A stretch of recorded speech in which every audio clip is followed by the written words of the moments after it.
Hey everyone, welcome to This Explainer. Today, we're diving into something absolutely universal, yet somehow it feels completely isolating when you're the one actually going through it. We're talking about breakups. Yeah. And listen, we want to be super clear right from the jump. We are not doing a surface level, just eat some ice cream and watch a movie kind of overview here. We're getting into the literal anatomy of healing. Because let's be real, breakups are agonizing. When you're sitting in your room feeling like your entire world just collapsed, platitudes don't help. It feels like nobody really gets it. Exactly. No cliches here. We're going to break down why heartbreak hurts so incredibly much on a strictly scientific level, and more importantly, what you can actively do to navigate it without losing yourself in the process. If you're in the thick of it right now, consider us your two incredibly supportive friends sitting right there in your corner, handing you a roadmap. Okay, so let's start with the biggest, most urgent question almost everyone asks themselves when a relationship ends. Why does heartbreak literally cause physical pain? I mean, people describe their chest physically aching, right? Or they completely lose their appetite, or they're just pacing the floor at night because they literally can't sleep. It feels way more like a severe illness than just a sad emotional event. It really does, and there's actually a fascinating, heavily researched reason for that. A breakup is so much more than an emotional rough patch. It is a massive neurological event. Your brain and your body are going through a literal, genuine system shock. When that person you love is suddenly gone, your nervous system basically smashes the emergency alarm. And honestly, once you understand the mechanical reality of that shock, the overwhelming physical pain you're experiencing starts to make total sense. You aren't just sad, your physical body is in acute distress. To really understand that physical distress, we have to talk about dopamine and oxytocin. When you're deeply connected to someone in a romantic relationship, your brain gets absolutely flooded with these bonding chemicals. They're your feel-good hormones. But when that relationship ends, your brain suddenly loses its steady, reliable supply. This throws your entire nervous system into a state of chemical withdrawal that is remarkably similar, like biologically similar, to quitting a physical substance called turkey. Wow. That is incredibly validating to hear. I think so many people feel this intense guilt or shame when they get that pathetic feeling late-night urge to obsessively check an ex's social media.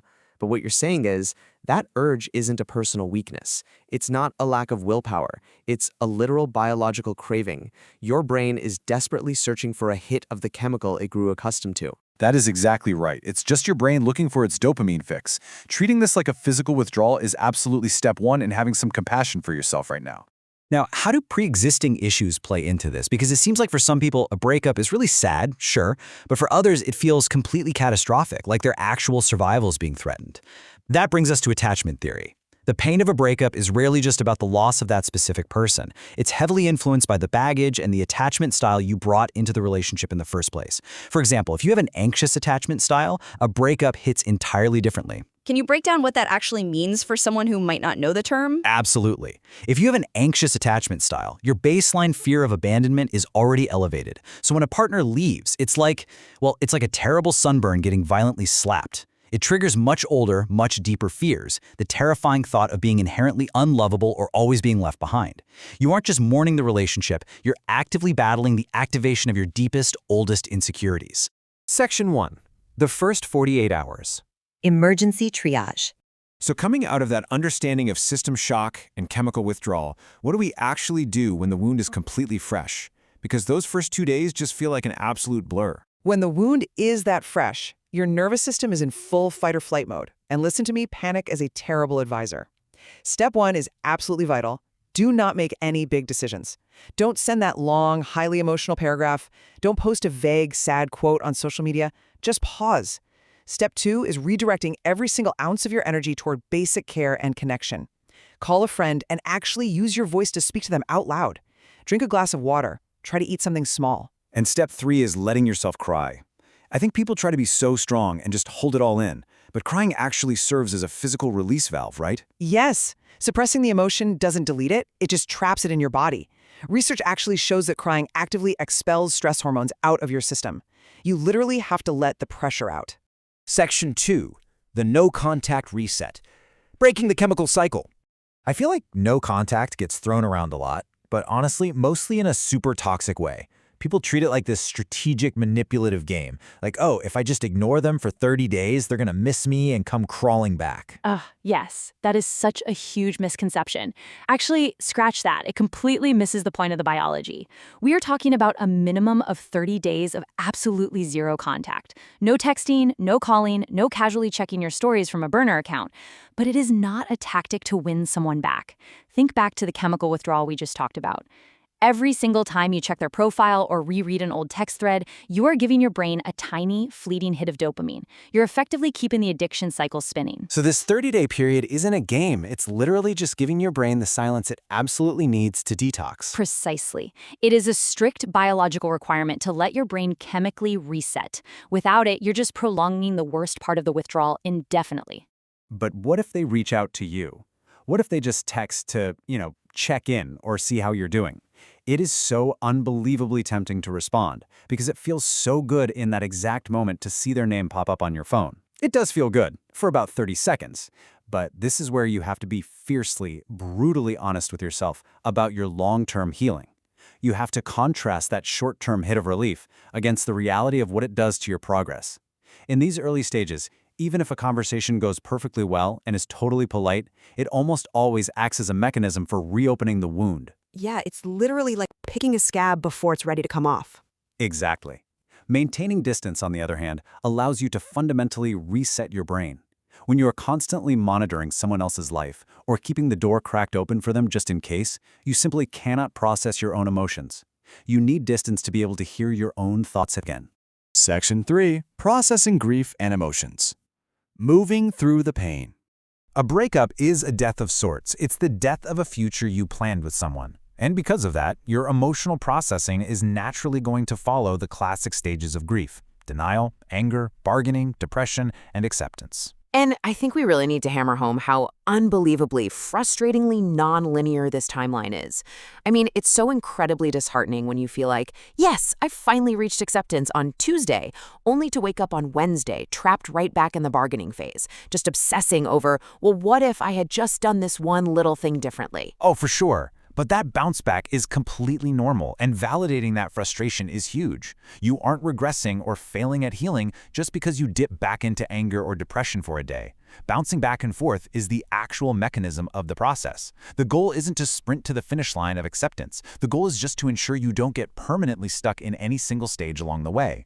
So how do we actually process all of this without just wallowing? How do we keep moving forward so we don't get stuck? Well, there are a few scientifically backed methods that work wonders. First up is reflective journaling. Now, this isn't just venting onto a page or writing, I miss them 50 times. It's asking yourself the really tough questions. What did this relationship actually teach me? What do I want moving forward? Doing that physically shifts your brain out of helpless victim mode and into an empowered, analytical observer mode. Then, of course, there's professional therapy, which is an absolute game changer for spotting your own relational blind spots. For sure. And I really want to highlight the physical movement piece here because the biological benefits are just undeniable. Like we said earlier, your brain is absolutely starved for dopamine and serotonin right now. Exercise is literally one of the only natural, healthy ways to reliably force those levels back up. Spot on. It makes a measurable chemical difference in your baseline mood. And finally, social connection. Do not isolate yourself.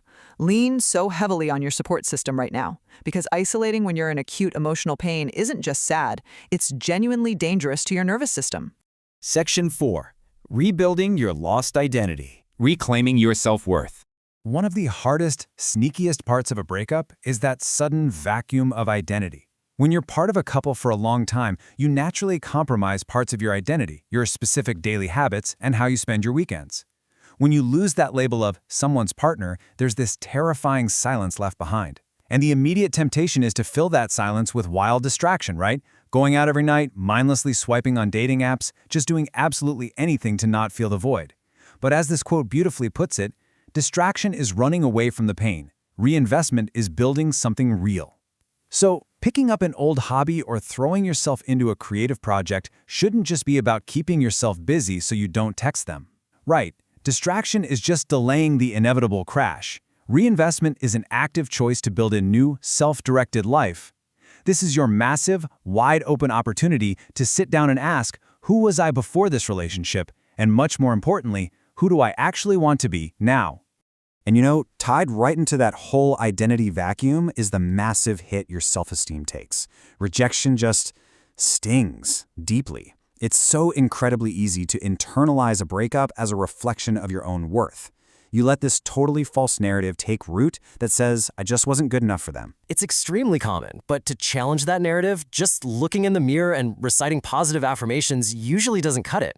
Your brain is smart. It demands actual evidence, and that is exactly why competence and contribution are so absolutely vital during this phase. So you mean doing things that actively prove to yourself that you're capable? Right, exactly. When you take capable action, whether that's absolutely crushing a new project at work, hitting a small fitness milestone, or frankly, just showing up reliably to help a friend out, you're handing your brain tangible, undeniable proof of your value.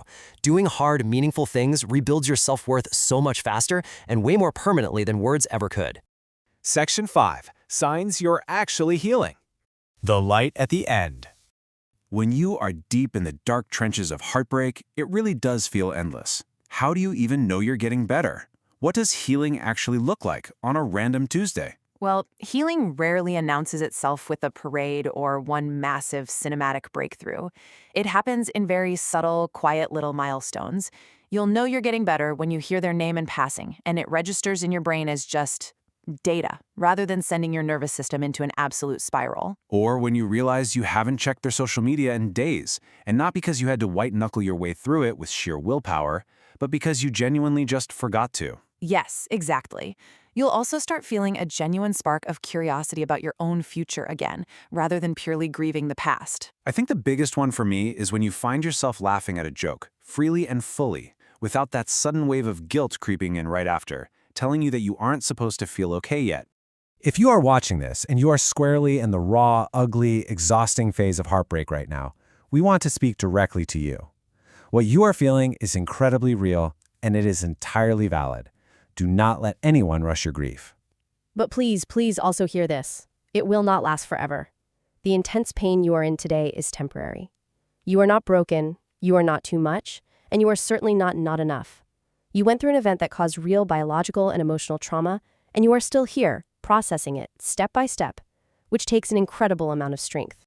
Which leaves us with one final provocative question. You have this raw, unwritten period of your life sitting right in front of you. Use it. Don't use it to rush blindly into the arms of someone new, and definitely don't use it to try and prove anything to your ex. Ask yourself, who do you want to become now? That is the person worth getting to know, and that is the person worth building. Thank you so much for joining us for this explainer. Be incredibly gentle with yourself today, and we'll see you next time.